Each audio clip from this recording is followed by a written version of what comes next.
June 1941. Deep in the city of Samarkand, Soviet archaeologists pry open a centuries-old tomb.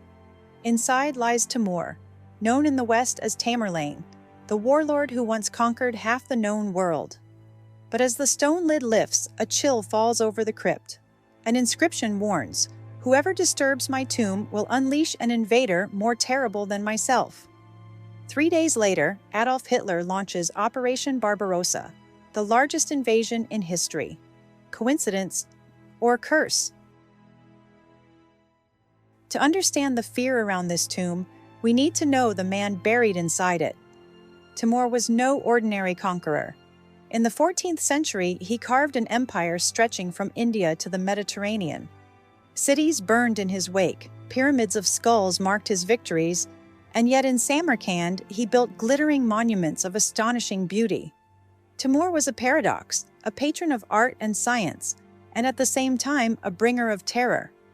When he died in 1405, his body was laid to rest in the gur-e-amir mausoleum. And with him, according to legend, was buried a terrible warning to anyone who dared disturb his eternal sleep.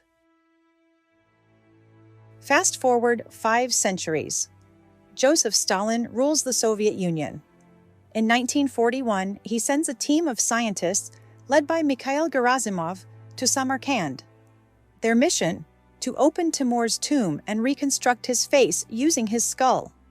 But the locals were terrified. Elders pleaded with the Soviets not to break the seal, warning them of a curse passed down through generations. The archaeologists, armed with science and communist skepticism, laughed off the superstition. On June 19, 1941, they opened the sarcophagus. Inside, they found Timur's body, tall, with battle wounds that matched historical accounts.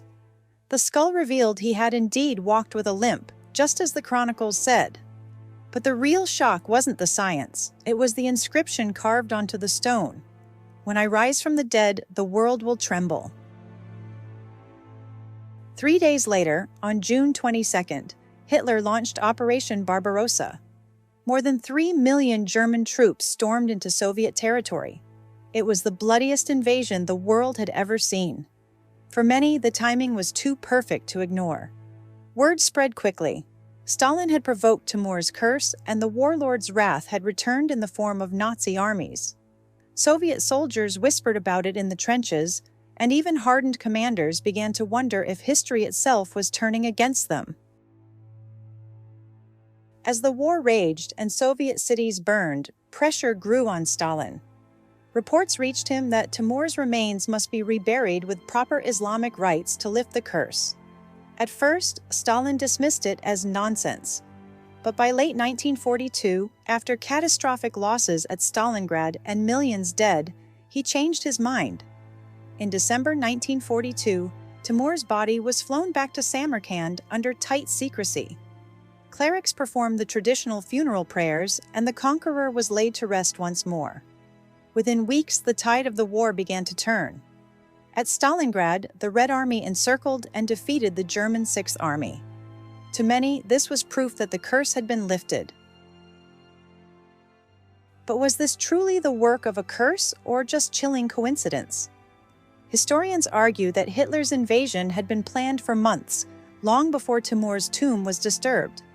The Soviet victory at Stalingrad came not from superstition, but from strategy, sacrifice, and sheer resilience. Yet the legend refuses to die. Even today in Uzbekistan, people tell the story of Timur's wrath as a warning. Some legacies should remain undisturbed. Science may explain the facts, but myths, they explain the fears. So what do you think? Was the Soviet opening of Timur's tomb just a coincidence in history? Or did they awaken something that should have been left alone? One thing is certain. The story of Timur's curse shows us that sometimes history is stranger than any legend. Drop your thoughts in the comments, curse or coincidence. And if you enjoyed this dive into forgotten history, don't forget to subscribe for more secrets of the past.